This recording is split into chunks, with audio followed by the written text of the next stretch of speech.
Oh, hello, my sisters. So excited to see you all.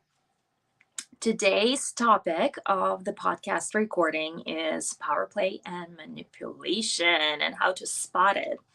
When I first got this idea, I was gonna create more of a general go through. Like, these are the tactics, these are the techniques that people are using. How do you see them? How do you spot them? And as I was diving deeper into that, I'm realizing I need to go one by one. And so I crossed off all of my subjects that I was going to talk about next week, which was supposed to be more of a energy work and spirituality, which we'll get back to it because it's extremely important. But I've said, you know what? I'm gonna talk about manipulation, and I'm gonna break down each technique and how people love to use that on us because they want to impose their power. The inspiration for this topic has come out of a recent situation that I have experienced when somebody was trying to use their manipulation techniques on me. And, I see right through people. I'm very intuitive and I already know, okay, this is what you're doing. I see what you're doing. It's not going to work on me, right?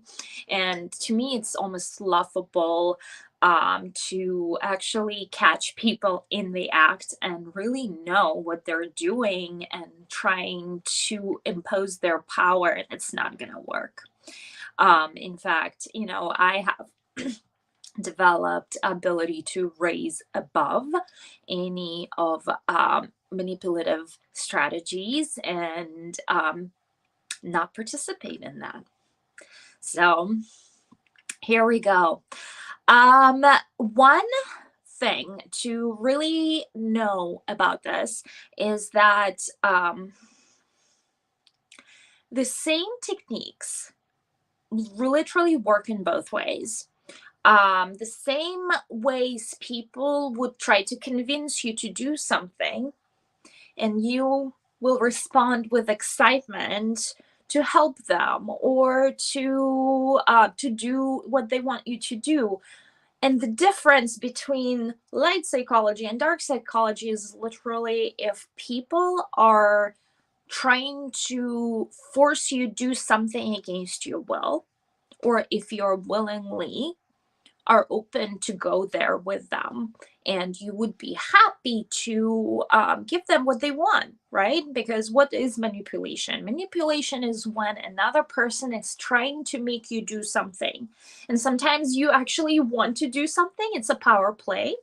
There is a power dynamic that's happening. Someone is asking and someone is giving, right? And that's a power dynamic. It's a power play. And there are cases where you might be open to give something to that person simply because you want to do that. And that is, I wouldn't call it manipulation, because manipulation to me is negatively colored, and manipulation implies that you actually don't want to do certain things and it's going against your desire to do something, right? I would call it influence. So the difference between influence and manipulation is literally your desire to either go and do something for that person. That is when it's influence. If you're desiring to help them, if you're desiring to do something for them that they want you to do, or it is a manipulation when it goes against something that you are desiring, and if it goes against some your core beliefs, or if there is something off about it and you really don't want to do that, and you smell like something fishy, so that is your red flag, that someone else is trying to manipulate you against your will, right? And that's the core difference between the influence dynamic and manipulation dynamic. However, the principles still apply and they're still the same. And they're the same principles that, they teach you in sales education. There are the same principles that teach you in personal communication. There are the same principles, but the difference is you either want and do this from the light heart and with good intentions, or you are trying to impose something onto someone against their free will.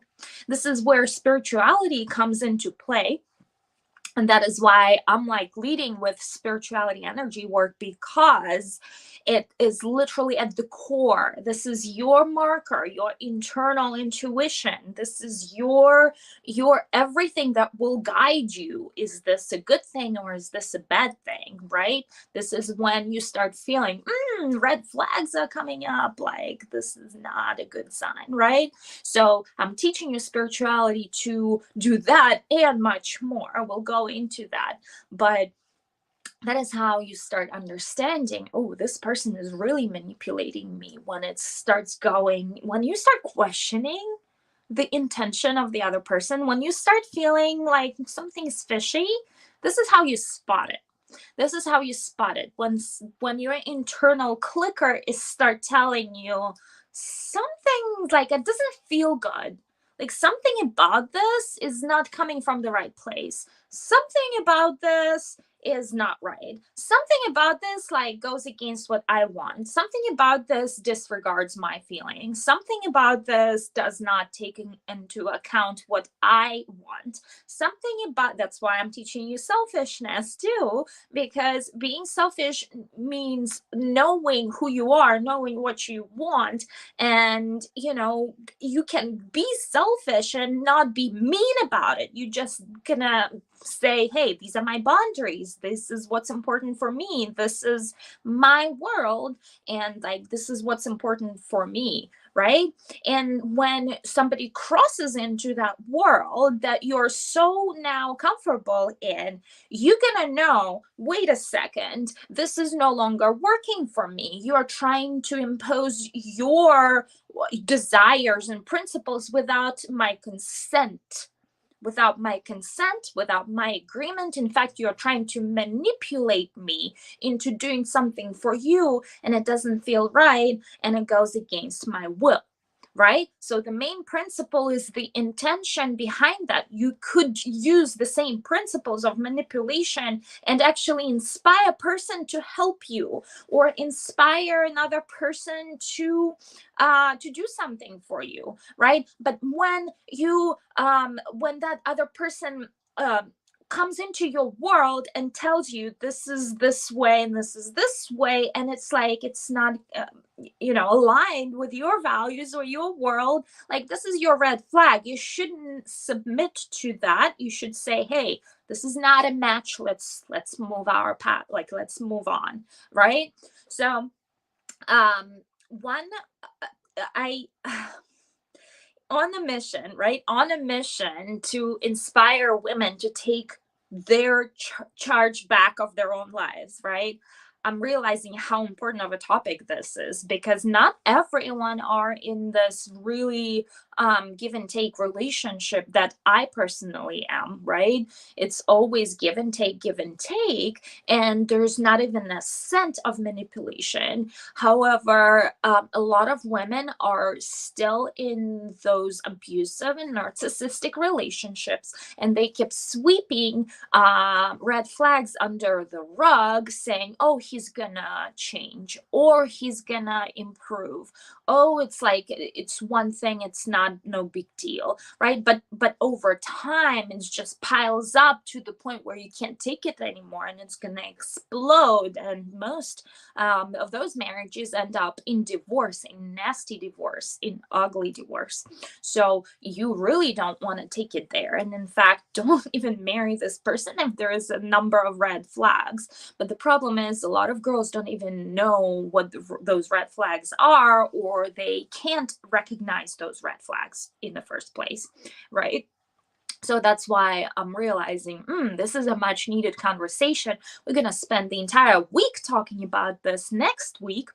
And I'm going to actually take each principles of manipulation and break it down for you, which is, I'm excited about that. That's like my newly discovered passion. That's power play. I'm all about power play, and I know how power play principles work.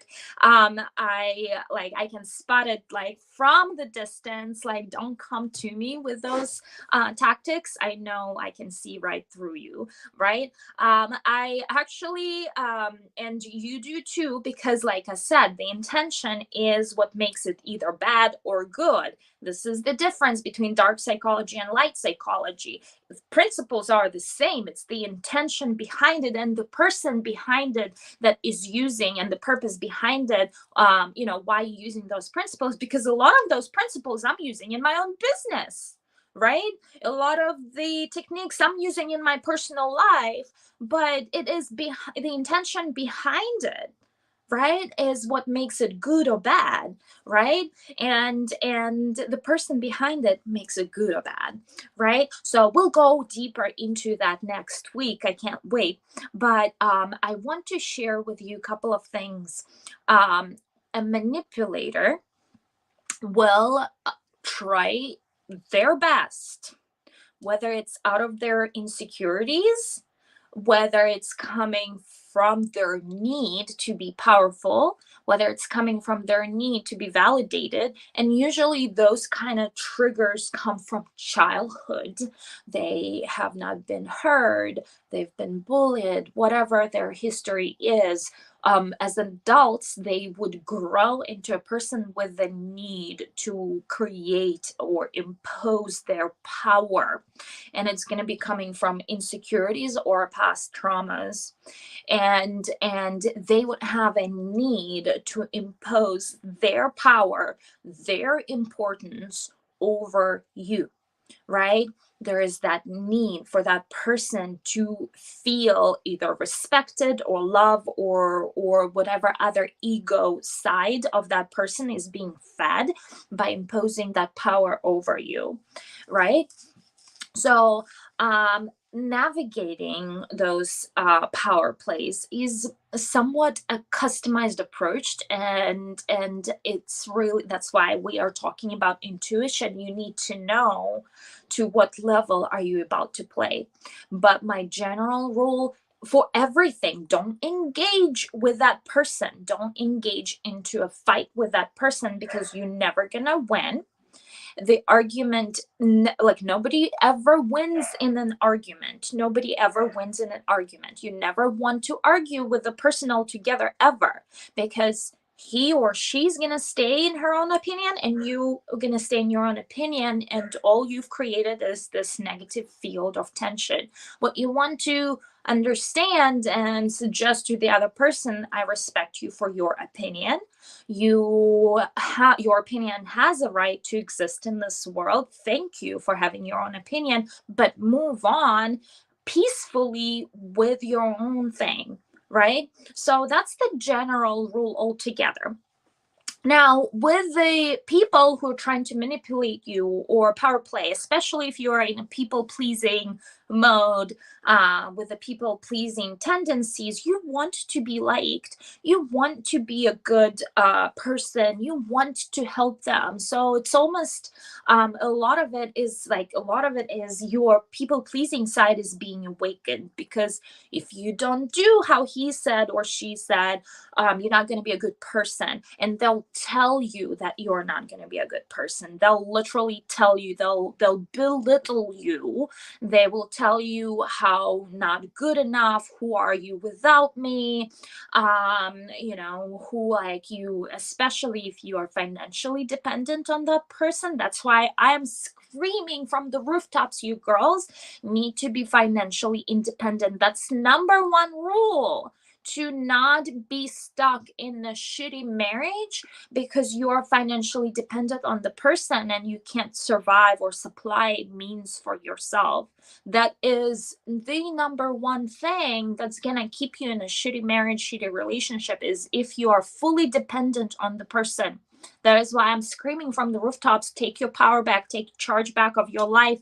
And number one step, besides raising your self-value, besides stepping into your self-love journey, right? Besides really understanding that, what you are being told is not true, instead of accepting it for the truth, right? Your next step after that is to start setting up your independent income stream, whether it's through another job or through starting your own business. But you have to have money coming in, so you are independently being supplied. So that takes power from that person, because if they know you're financially dependent on them to be provided for, they know they can control you.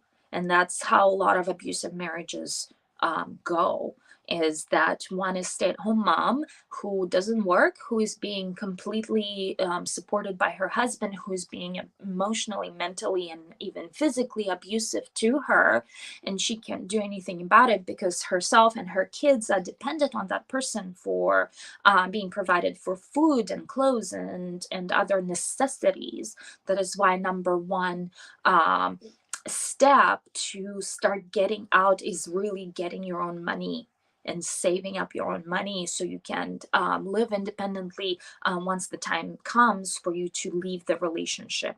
Now, leaving the relationship is not as easy as it sounds either, because I've heard lots of stories.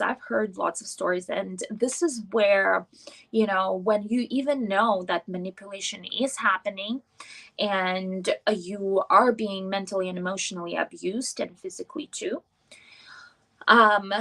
not it's not and always, like, I would not recommend all women to stand up and say, hey, like, I'm like, you are mentally abusive, I'm out. Because in some cases the person is really not stable mentally, and they could reserve to the point where they'll put a gun to your face, and, like, I've heard stories, so that's unfortunate.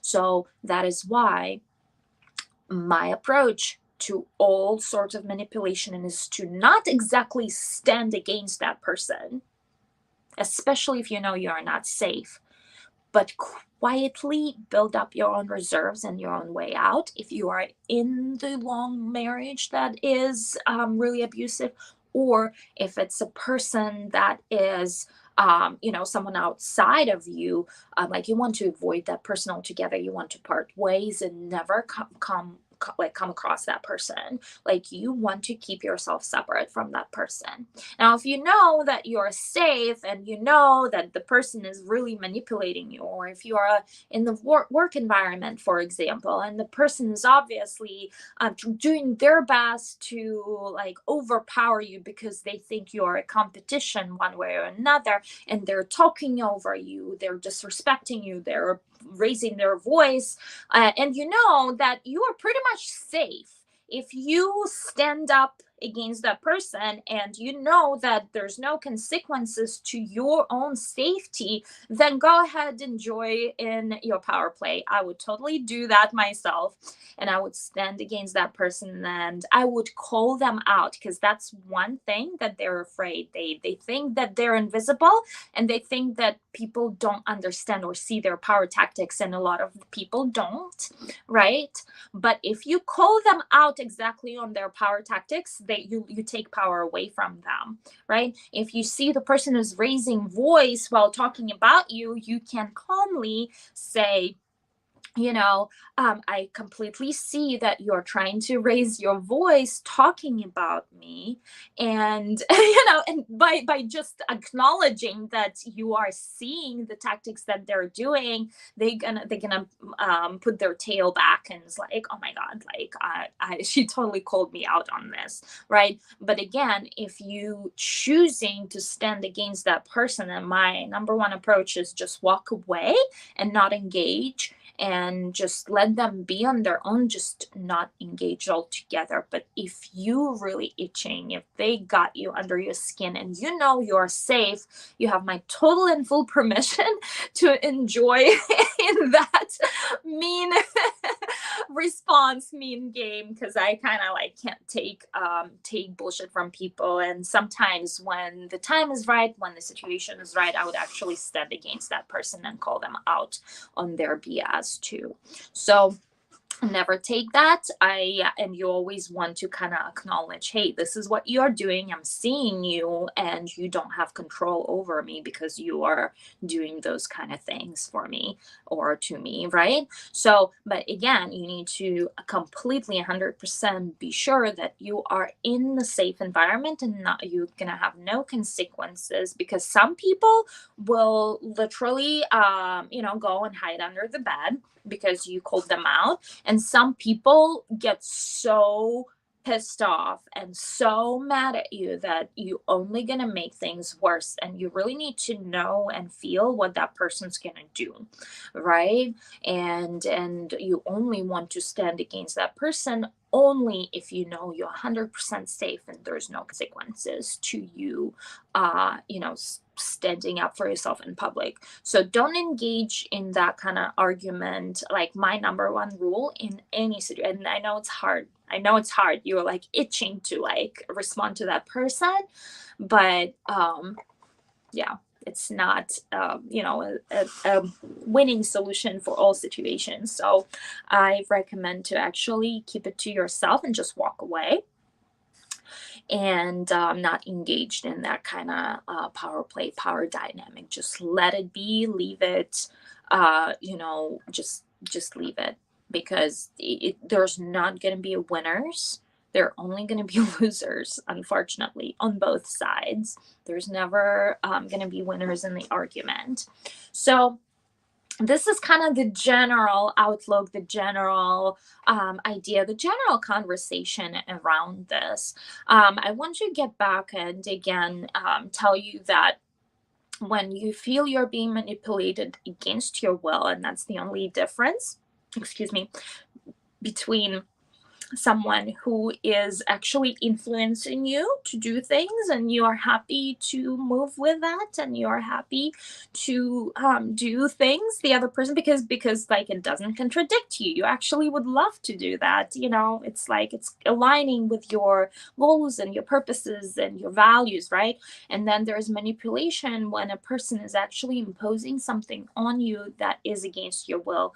How do you spot it? You have your inner ticker. Your inner ticker will tell you, hey, that doesn't feel good. I should not comply with that. That doesn't feel good. Like that, there's something off about it. And that is how you know that this is a manipulation, because you would not be eager and willing to like go in and do things for them, right? And that is how you know this is manipulation. And then you can start understanding, is this, the right person for you to be around? And my rule to anything, if it's not a hell yes, it's a no. If the person that I am communicating with not a hell yes, I'm never going to engage in that conversation with that person, or in any meetings with that person anymore, because like it's not a hell yes. Like I'm always looking for hell yes. Hell yes sounds like, will you go for another meeting with this person? It's like, yes, I had so much fun with that person. He made me feel so good, yada, yada, yada. Right. And then if the answer is, no, there's something was weird, or I didn't get, as much like good feeling being around that person as I thought I would. Or sometimes also manipulators will make you trust and believe. They're really good psychologists. They'll make you trust them and make you feel good, and they will make you feel like you are on the top of the mountain and you are the most amazing, the most beautiful, the sexiest woman, and like they lay stars at your feet and things like that. But then the true colors start coming through, your inner ticker starts saying to you, hey, no, this person, like there's something so off about this person, like this is a no. And somewhere along those lines, you have to put the end point to this. I actually had that happen in my own life recently. I met someone and I had the feelings and, the um, have felt like differently, like I haven't felt in a very long time. But then, it's just started going. It's like, wow, like this person doesn't really like message me back, and there's all these, and then they delete their social media profile. It's like there's so many red flags, and I was like, nope, this is it. This like I'm not looking for what could have been in the beginning, right? I'm looking at the actual actions, because the actions is what showing the true colors, not what the person is saying, not what the person is preaching. That is also how I've learned to identify the um spiritual beliefs, right? There's so many spiritual beliefs and spiritual leaders out there, and they teach you all these good things, but what you really want to see is what they do, right? Because that will tell you, is this a true are they standing behind their words and what they're preaching, or is this a cult? Wasn't there a story of someone like burning the building with a whole bunch of like devotees? I can't remember. Anyway, this is how you don't listen to the words, watch their actions. Watch their actions. Their actions will tell you way more than the words that they're saying. So, this is your number one principle. With that, my beautiful ladies, thank you for tuning in into this conversation. And next week, I will get back and I will talk about specific ways and specific techniques that people love to use their power and put their influence on us. And we'll talk about what we'll do and what psychological response we will have to that person, to that specific technique or power that they're using.